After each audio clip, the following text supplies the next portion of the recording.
بسم الله الرحمن الرحيم ألف لام ميم را تلك آيات الكتاب والذي أنزل إليك من ربك الحق ولكن أكثر الناس لا يؤمنون. صدقت يا رب العالمين. اللهم صل على سيدنا محمد وعلى آل سيدنا محمد وبارك وسلم. د دې ځاینا د سورة الرعد شروع کیږي. سورة الرعد چې دی په دې کې 43 یعنی 43 آیاتونه دي. 43 آیاتونه دي پکې او شپږ رکوګانې دي پکې. اوس دا دلته په ترتیبي اسی دغه نه خدا په لګي د دې د مضامینو نه د سورة الرعد د مضامینو نه دا معلومیږي چې دا سورت په مکی دور کې نازل شوی، ځکه د دې نه داسې پته لګي چې کله په مسلمانانو باندې ډېرې سختې وي او تکالیف وي او د کافرانو مشرکانو د مسلمانانو نه دا غوښتل د مسلمانانو نه دا د پیغمبر صلی الله علیه وسلم نه دا غوښتل چې معجزه دې را نازله شي، خو زمونږ په خوښه دي.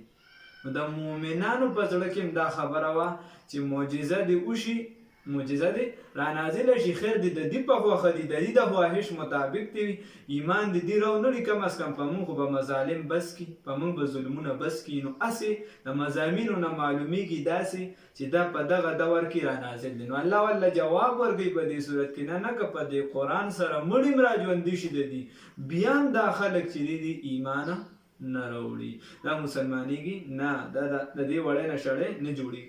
بنیادي دور خو مضامین چې کوم دي نو هغه پکې درې دي: توحید دی، رسالت دی او بعث بعد الموت دی. البته لږ تفصیل اجمال د صداقت قرآن هم پکې شته وغیره، د هغې به لږه خبره وکړو. اول خو دا چې دا د سورت یوسف نه پس راوستی شو، نو د دې ربط او تعلق څه دی؟ نو ګوره په مخکې سورت یوسف کې موږ ذکر کړو، ما سبقه سورت کې په تیر شوي سورت کې واقعه وه د سیدنا یوسف علیه السلام. نو په هغې کې اشاعت د توحید د الله رب العزت د وحدانیت اشاعت پکې، نو په دې هغې کې د الله رب العزت د توحید اشاعت یوسف علیه السلام وکړو، هغې په جیل کې وکړو، په سختۍ کې وکړو، په هر حالت کې وکړو. نو بیا ورپسې په آخر د صورت کې په هغې باندې تصریحاتو او منکرینو ته زواجرو، په دغه صورت کې منکرینو ته زواجرو او د کتاب الله صداقتو، د الله د کتاب تصدیقو پکې او صداقت رسول پکې، او په آخر کې تعریف د قرآن، دا په سورت یوسف کې. اوس په دې صورت کې بیا تمثیلات زائده دي، تمثیلات زائده دي په سورت الرعد کې، او وضاحت دپاره په دغه دعوی باندې مثالونه دي، د وضاحت دپاره په دغه دعوی باندې مثالونه دي. دکه شان 15 شبهات دي د کافرانو د مشرکانو، 15 شبهات دي په هغې باندې په سورة الرعد کې رد شوي دي.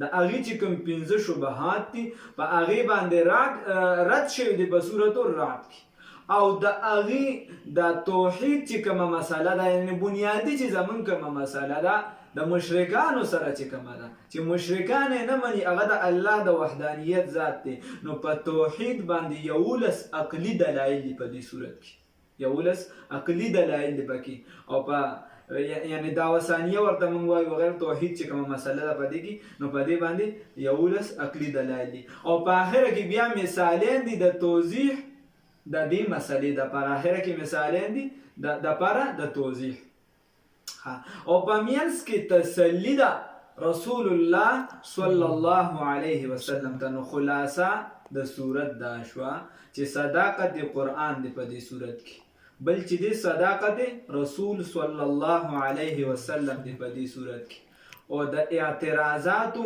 جوابات دي، د شبهاتو جوابات دي، دای چې کوم 15 اعتراضات دي وغیره شبهات دي، دای جوابات دي.